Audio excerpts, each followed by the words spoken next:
Hello everyone, and thank you for joining me. I'm Tracy Harris, and this is At Home in My Head, the podcast that explores experience and meaning and their impact on individuals and the broader society.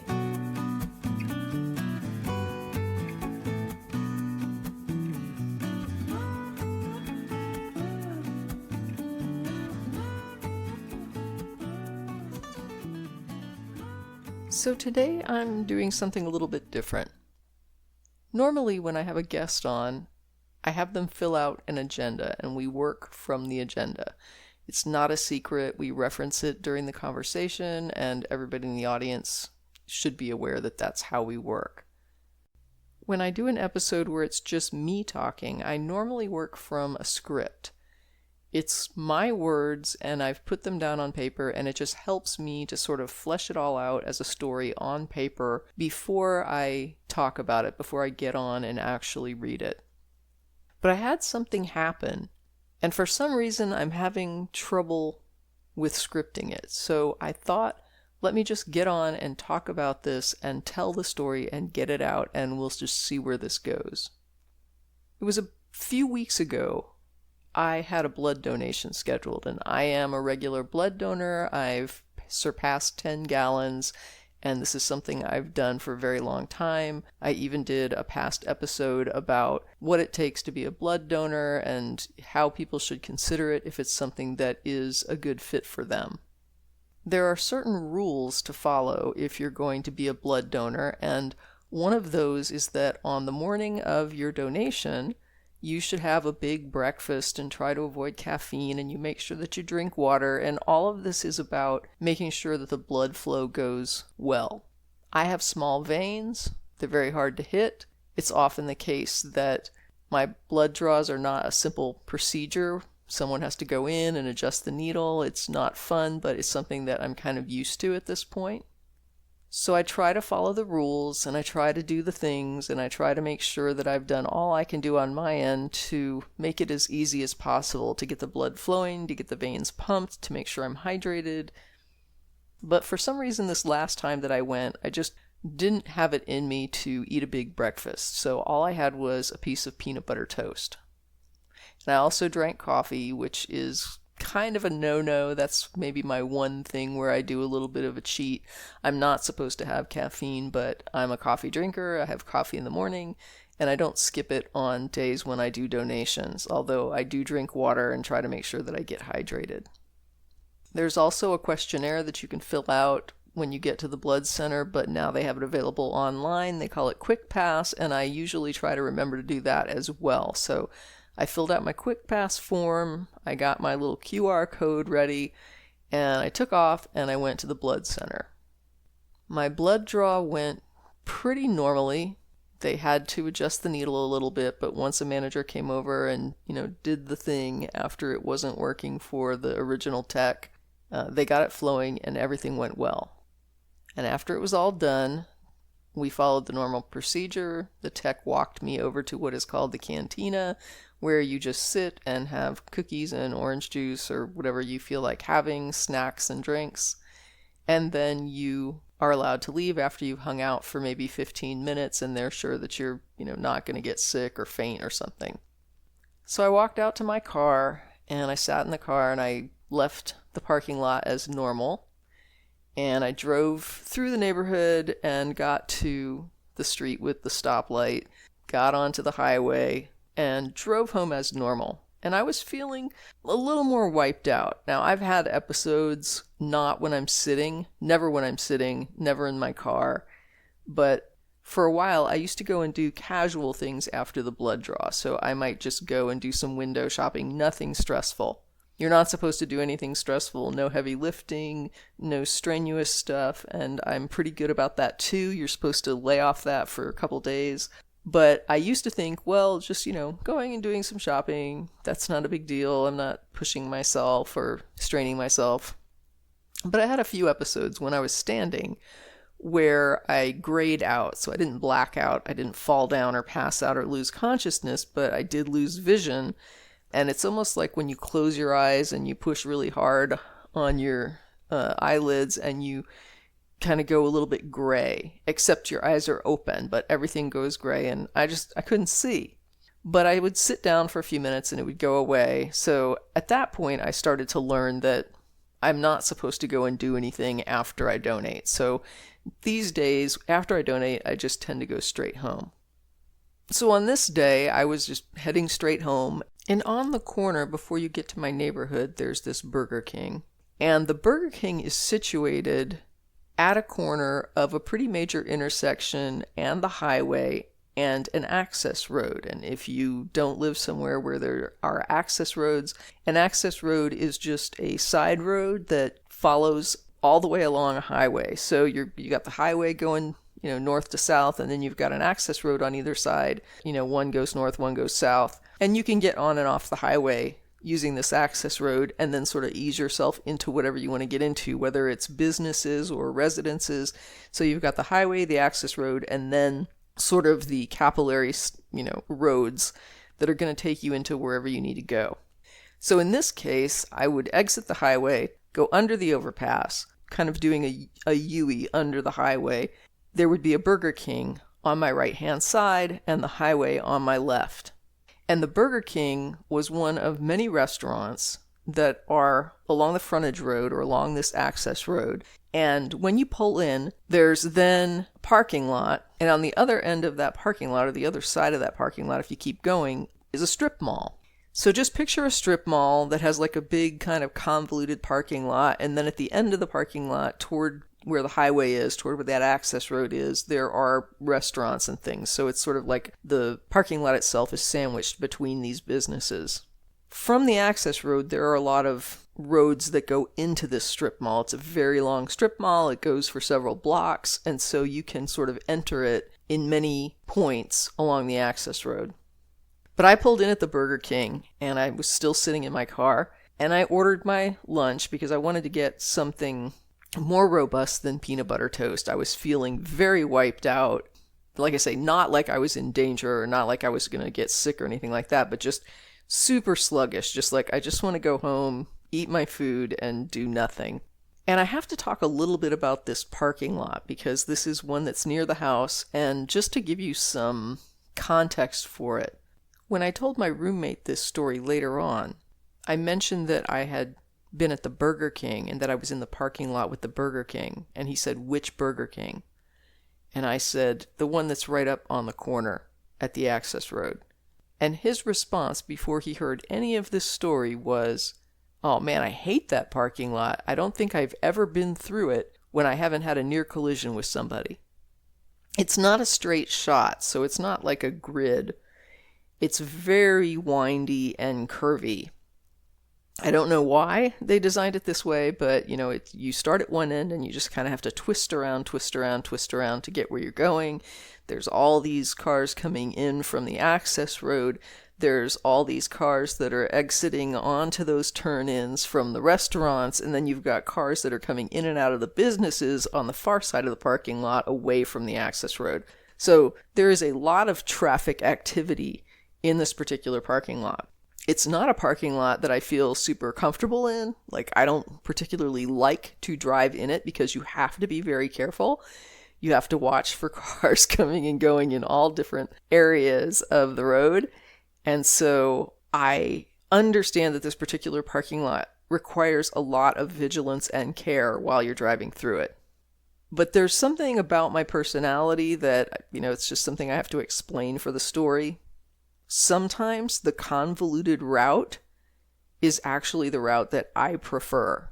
So I'm that person that takes the scenic route even when there's a straight shot available. I'm not the let's save time person. Now, I could have worked my way back out to the access road and done that several blocks and then turned into the neighborhood that is adjacent to my neighborhood and kind of wound around and gone in that way. But instead, I was kind of like, in for a penny, in for a pound. I'm well into the parking lot at this point. I've gone into the Burger King. I've come out into the main section of the parking lot. The strip mall is a little bit, over to my right now. And I need to head through this parking lot. Now, to be honest, I had forgotten exactly how long this thing was until I started to really make my way through it. But as I'm making my way through it, I'm having to stop. I'm having to pay attention. There are cars coming and going. Even though it's technically still a Saturday morning, there's still a lot of activity in the parking lot, like more than I would have expected. And I am apprehensive, but not terrorized or anything like that. It's not like I don't feel like I can do it. It's just like one of these things where I'm like, I just need to take my time, which is actually fine because today I do not feel like rushing. I am so just whipped and okay letting everybody else have the right of way. I'm not going to fight somebody for who stopped first. This is just like, y'all can have it. I just want to get home and eat my burger. So I'm just carefully winding through the parking lot, and I get to this one point where I see a big gray truck backing out from the businesses. Now, to keep it oriented, this is on my right. So the truck is on my right, and then there's like parking lot on my left, and then access road behind that, and then the highway. So this car's backing out, and I'm coming up, and it's not anything I'm worried about. Like, I see the guy backing out, and I assume that when he sees me, he'll kind of pause, and then I can keep going. But as I'm getting closer, I'm starting to wonder, does this person see me? Because he's still kind of backing out. He's not like backing out super fast, but he's backing out slowly, and I'm kind of like, when is he going to see me? And I'm driving so slowly that I'm not worried. I know that if he doesn't see me, I can stop. But he sees me kind of at a point where I guess it stressed him out, because I saw the truck really stop hard. So I know that he was backing out, he wasn't expecting me, he wasn't looking, and then he must have seen me kind of at where he thought was like the last second, kind of panicked him a little bit, and he slammed on his brakes, even though there was not going to be a collision. But I saw that he had stopped, and I recognized that he had seen me. So instead of me stopping and just letting him proceed, I just swerved around him and kept going through the parking lot and just figured he can back out now and do whatever he's doing. But ahead of me, I could see that I still had quite a few blocks to go before I was out of the parking lot. So I'm just like, whatever, meandering my way down the parking lot, and I see the truck. After it pulls out, it's turned in my direction, and it starts meandering as well through the parking lot. And the reason I notice this is because if this is a person doing business in this strip mall, there are really high odds that the easiest way for them to get back to wherever they need to be, like to go home or to go about their business, is to get onto the access road. That is definitely the quick way to get wherever you're going. Meandering through the parking lot doesn't make any sense. It doesn't even make any sense that I'm doing it, except I just kind of felt like staying in the parking lot and not going back onto the road. But to see somebody else do it is kind of weird. So I took note of the fact that this person was also doing this weird scenic thing for reasons, and that's unusual. And so that part of my brain that is vigilant says, is this person coming after you? And then the part of my brain that doesn't like to think anything negative just says, they probably just, live in the neighborhood. They're probably going into the neighborhood, so they don't want to get onto the access road because they're just going to exit into the neighborhood just like you're doing. So I get to the end of the parking lot where there is just sort of this small stretch of road that on one end is the access road where you exit, head on out to the highway. And on the other side, on my right, it goes into a neighborhood.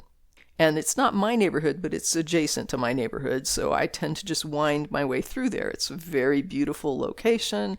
It's a golf course neighborhood. It's got a lot of really big, pretty homes, and I just enjoy the views. So I'm just relaxing and want to see the pretty views and get myself home. So I take a right, and as I'm driving, I'm looking in my rearview mirror, and I notice that the truck finally gets to the end of the parking lot and pulls out, turns right. So it's come in my direction. And I'm thinking, I'm sure that it's just like I thought before. They probably live in this neighborhood. They're probably just heading home. But I can't shake this feeling that this person is tailing me. So I then see that there's a road that I wouldn't normally take, but it's the side street, the very first side street. And I thought, let me just turn down a wacky little side street here and see what they do.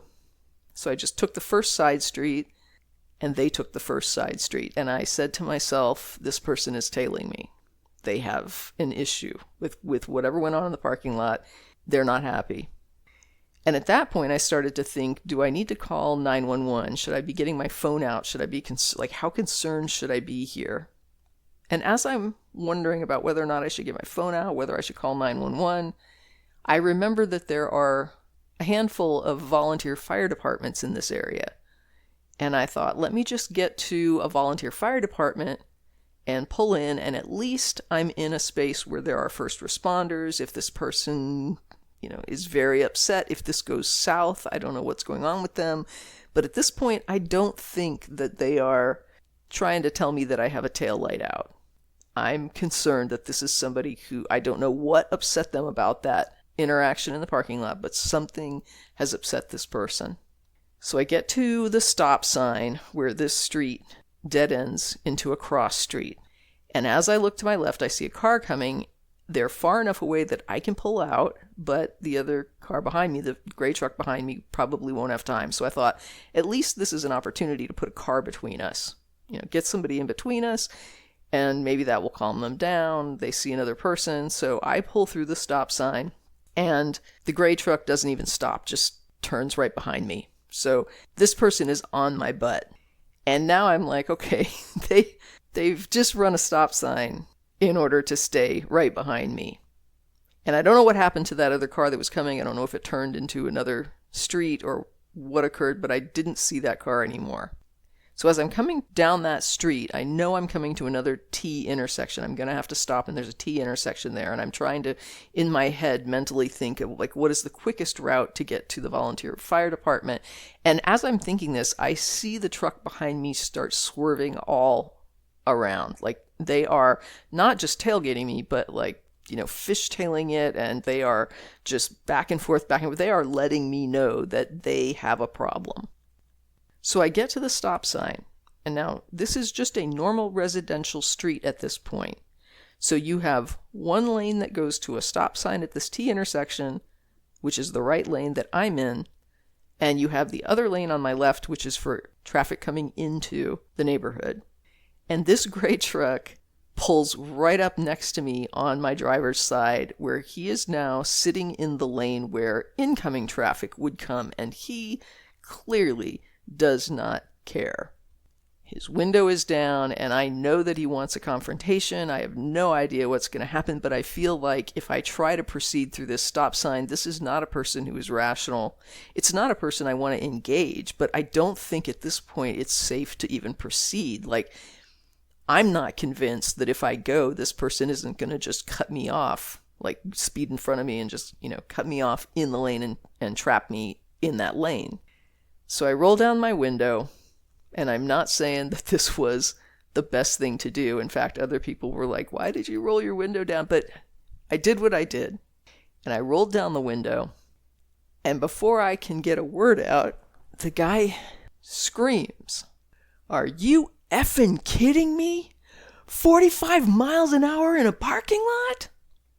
And this really surprised me, because of all the things I could even dream that might have upset him, accusing me of speeding in a parking lot where I know I was not speeding was a really strange thing to hear come out of his mouth.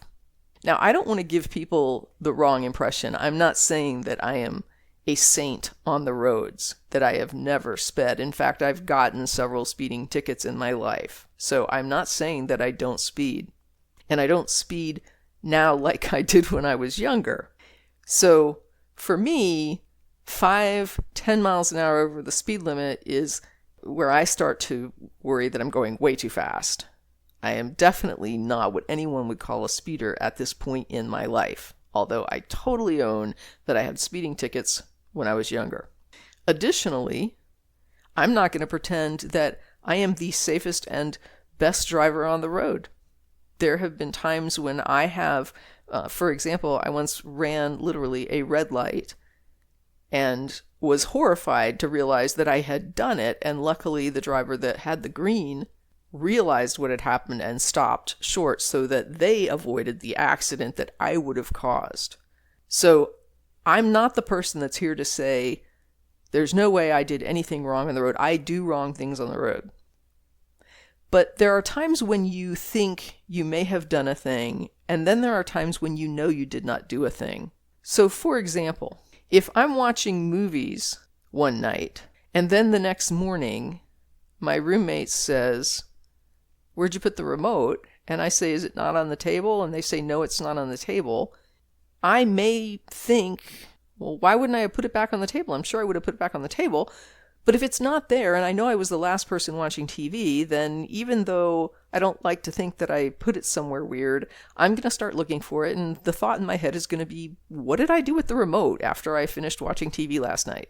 It's not going to be to my roommate, "You must have done something with the remote." I mean, I will own that I was the last person with the remote, and even though I don't remember leaving it somewhere weird, I clearly didn't put it back where it belonged, and so I'm, guilty as charged here, and I will help you find the remote. I will look for it and try to remember what I did. Like, okay, I went in to brush my teeth. Did I maybe carry it with me into the bathroom? Things like that. Like, that's a thing where I have to stop and say, this is something that I did. Clearly I must have done it. Not, it's like I know that this is a thing I could have done and I did do probably, and so I need to look for it. I don't think the cats, it's possibly maybe the cats knocked it on the floor, but probably I just carried it somewhere. I don't remember doing it, but, looks like I did it. But then there's a situation where your roommate's the one watching the movies the night before. And you wake up the next day and you say, "Hey, where's the remote?" And your roommate says, "Heck, I don't know. What'd you do with it?" And you're like, "I didn't do anything with it. You were the last one watching TV with it last night. Were you using it?" "Well, yeah, I was using it, but, I put it back on the table. I'm sure I put it back on the table, so you must have done something with it." "Well, you didn't do anything with it. They were using it. You went to bed. You haven't done anything with the remote. You come out in the morning, and they're telling you that you must have lost the remote." "No, you didn't lose the remote. They clearly lost the remote."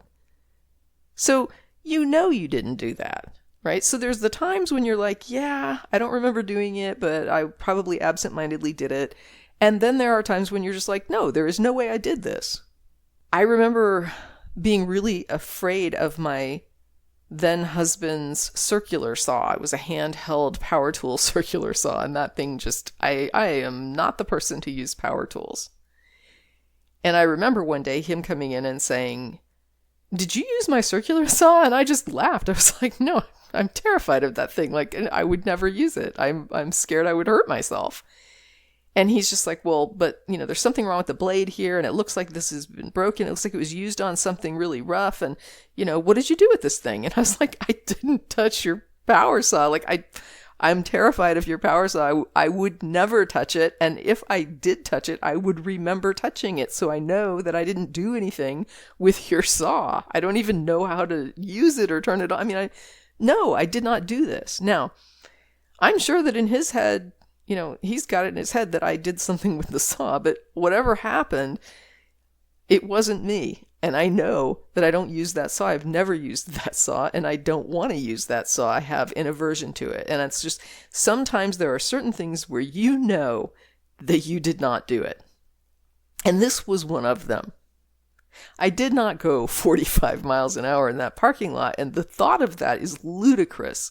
Not only because the parking lot is intimidating, it's confusing, and so I have to be careful in that parking lot, but also I was going through that parking lot because I was tired and ready to just meander and take my time. So speeding was not the thing. I don't know what he thought he saw, but when I tried to work it out, the best I could come up with to try and explain what it was that he thought he saw was that he wasn't looking, and when he stopped short, he was panicked, and I swerved around him, and he probably saw the swerve as kind of quick and interpreted that as me going fast, because frankly, he didn't see me coming, so he didn't see me coming fast. And when I went around him, I just meandered along to the end of the parking lot. So even if he was behind me closely, which he was not, I was watching him in the rearview mirror and he was back a ways, it wasn't like he would be right behind me seeing how fast I was going. But I was not going 45 miles an hour. I wasn't going anything close to that. I was just taking my time, waiting for my Burger King to cool off, and I was going to drive home through the golf course neighborhood, taking my time all the way, because I was in no rush that morning. So I had no explanation for why he would accuse me of something that out there. But whatever was going on with him. And it had nothing to do with what happened in that parking lot. And that much I was sure of because the accusation was so out of left field. So I just said, I wasn't going 45. I wasn't speeding. And his response was, yes, you were. You were zooming through that parking lot. And again, I knew this to be ludicrous.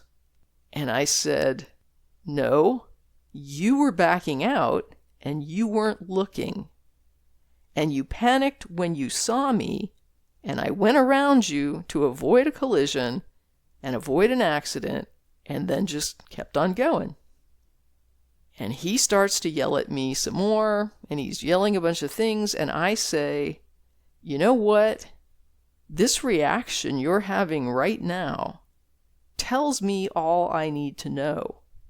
I'm sorry that you're having a bad day.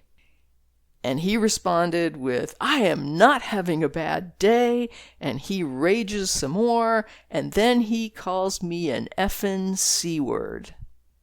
And I think I must have just pulled my head back a little bit at that. And I said, oh, wow.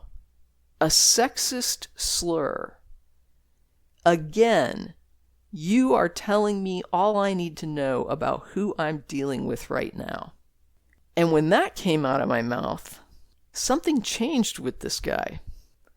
And his face went from angry rage to just sort of this weird, fallen kind of shock.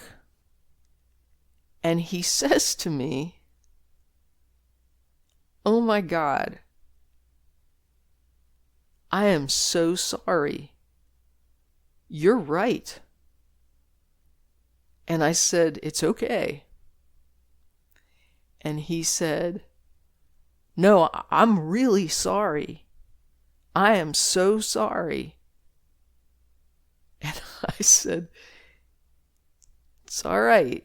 Just try to have a better rest of your day. And at that point, he took off. And then I took off and I went home. Now, fortunately, I think, at least fortunately for me that day, I was so drained from not having eaten and having done that blood draw that I luckily didn't feel stressed or antagonized or at all traumatized or panicked. I'm not going to lie, I felt concerned, like I felt like there was a high potential here for something to go south and for me to be in danger, and I was definitely thinking, what are the logistics of trying to call 911 while also trying to keep looking at this person in my rearview mirror and drive safely. But there was a calmness with all of that I don't think was like a normal level of calmness. I think the calmness came from the fact that I was just physically depleted. I just don't think I had the energy to not be calm. And so I just went ahead and went home, and I kind of waited for it. I thought, well, maybe this is going to be delayed. Maybe I'll be a little bit stressed or panicked this evening. It never really came, though. I posted about it on social media, and I talked to my roommate about it when they got home and just explained what happened. But I never really felt badly about it. And I had some further thoughts on it, just sort of disparate thoughts over time, I guess. I'm not telling this story for a reason. There is no moral to this story. There is no feeling that I handled it well. I just handled it how I handled it in that moment. And I think that I'm lucky that it worked out the way it did. But there was a huge amount of irony for a guy that is this perturbed about road safety, swerving all over the road, running a stop sign, pulling up into an oncoming traffic lane, even though I acknowledge there was no oncoming traffic at the time he did it. But this was not a guy who was exhibiting a lot of concern about safe driving, right? He was breaking lots of rules that are bad rules to break on the road. He was enraged, and he was accusing me of something that was quite frankly absurd. because I know I didn't do it. Something was going on with this guy. And it wasn't me, and it wasn't the parking lot. It was something else entirely. And I'm not even saying, hey, have sympathy for this man, because I don't know. I mean, he could do this to somebody else, right? I don't even know. I don't know what kind of guy this is. I know that he was having a super bad day. I don't know if the behavior I saw was normal for him, was abnormal for him. No idea. No idea.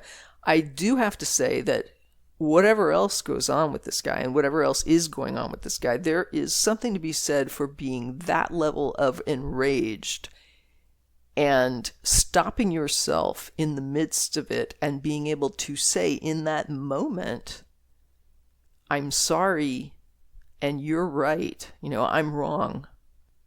That's something a lot of people can't do, even in the best circumstances. And this guy was not in the best circumstance. He was in a really bad way, right? Something was really wrong here.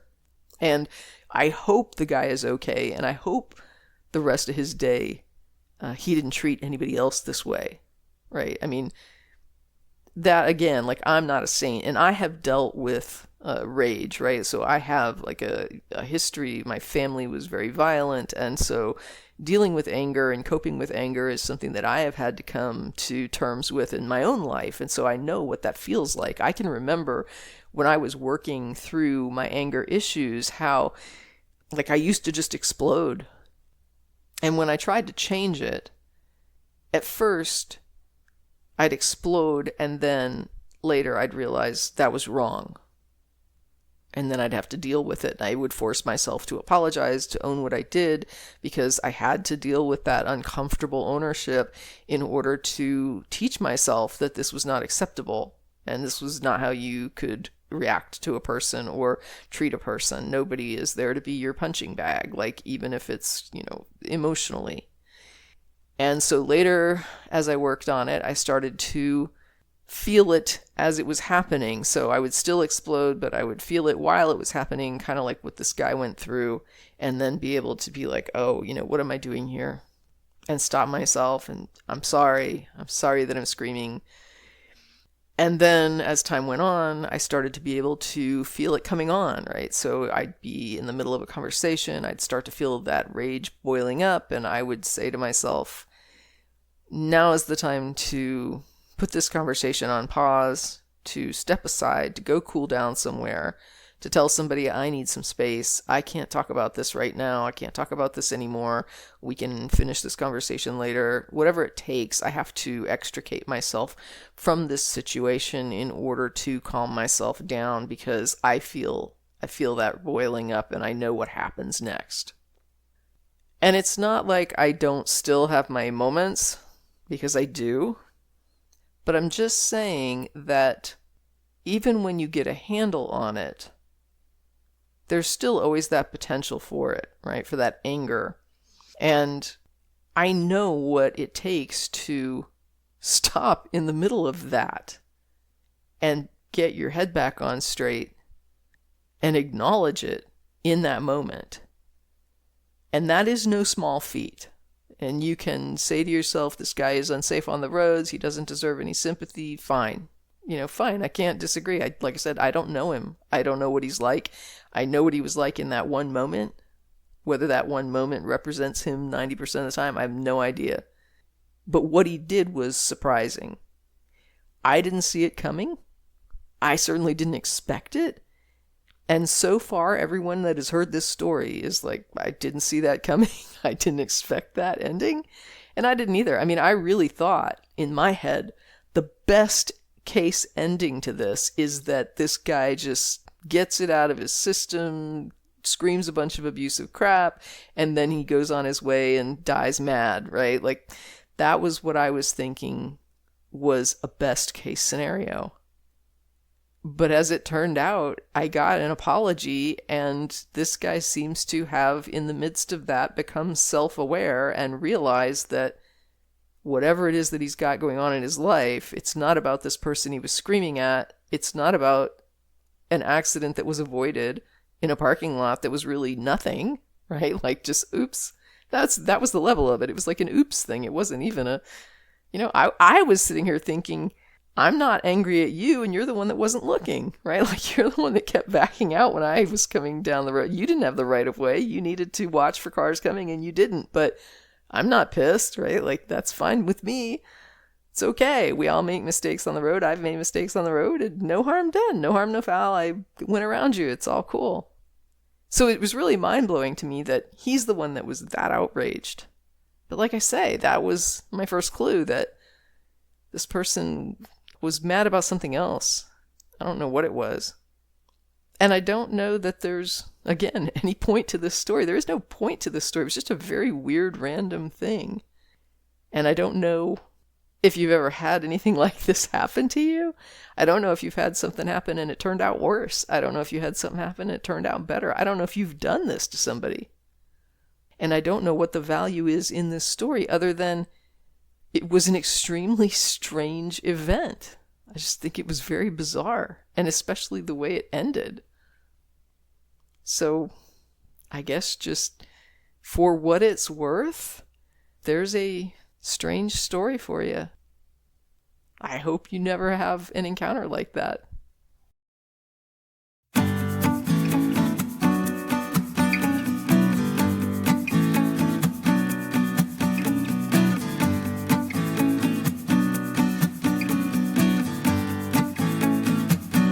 That's it for this episode of At Home in My Head, exploring experience and meaning in individuals and the broader society. Like and subscribe if you enjoy these talks, and in the meantime, stay safe, be well, and never stop exploring.